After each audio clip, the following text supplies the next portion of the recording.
Good morning, comic book fans. Welcome back to Comics in 5 Minutes. I'm everyone. Shorty. Today we're going to look at Exquisite Corpses. Brilliant title. Already getting some buzz for potential comic book of the year. I gotta say, I do agree. Issue 1 has absolutely knocked it out of the park. Did a lot of things I love, including turning some concepts on their head in ways that I found fascinating.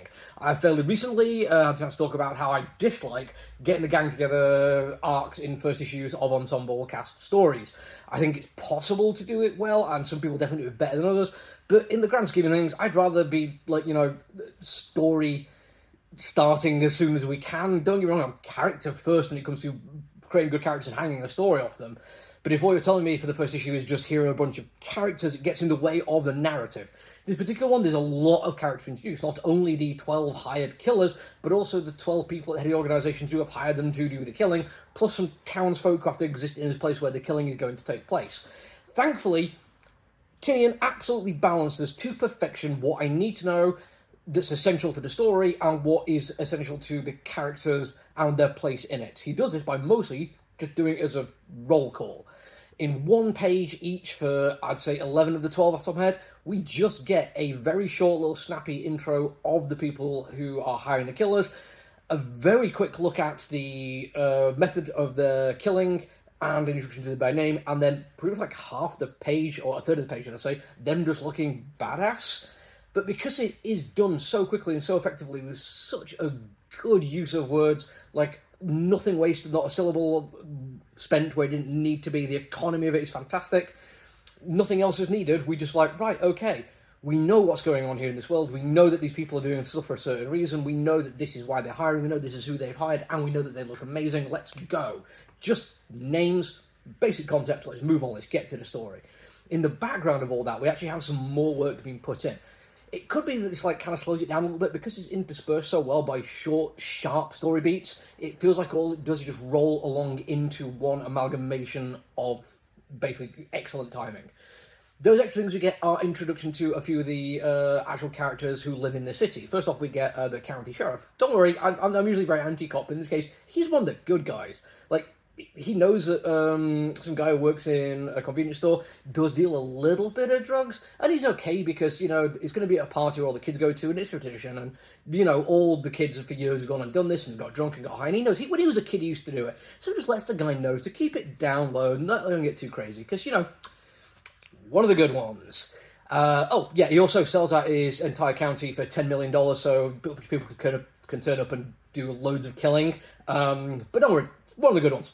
And we get to meet that guy, and there's also a young lady who I think is an EMT. We meet two EMTs, in fact. And it turns out one of these EMTs is actually a friend of County Sheriff, and he has left her a little, warning. It's very subtly done, and badly delivered, and absolutely serves no purpose whatsoever other than to show that he actually tries to be a nice guy, enough to give a particularly badly worded, completely useless warning to one person. It's one of the good ones. But while all this is going on, we do get a focus on one particular core group of characters, which is another one of these people who are hiring the killers and the killer she is hiring. And we spend a lot more time with these. And this is kind of good because she is the exposition machine. She's the one who's dropping all information about why these people are doing what they're doing and the state of the world as it exists that we're watching. I really wanted to spend a lot longer talking about how this kind of reads like a dystopia in the fact that it's basically taking stuff that happens to an awful lot of minority people in the real world and then just hiding so everyone gets affected by it, and how this is completely playing out in American politics and leopards eating faces and all that. But I've got a lot of other stuff I want to talk about because we do get not only all that, but a far bigger sense of who she is and why she's doing what she's doing. Gives her very much main character syndrome, including the guy she's hired, who we find out an awful lot more about. His background, his motivations, his personal issues, why he'd be willing to do this terrible thing and get paid to do it. Because they spend so long with them, it does feel like, okay, this is the focus of the story. That and the EMT we spent quite a bit of time with, and the guy in the convenience store who's a fantastic deliberate conspiracy theorist. He's brilliant, I want him to survive.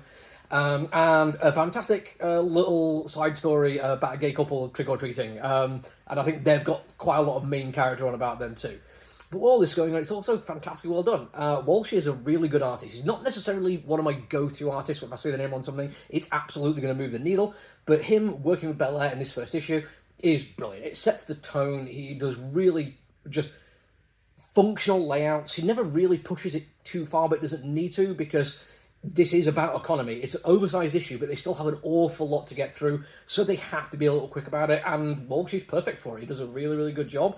I know we're going to be changing artists as we go through it, but I'm already, like, sold on this one, and I know Tinian has a proven track record of working with a whole bunch of different artists of various styles and always gets the best out of them to tell the kind of story he wants to tell. So I am 100% on board, 100% sold. It's on my pull list, and I think everyone should go and check this one out. That's all for me for now, though. Until I see you all again, look after yourselves, everyone. Stay safe.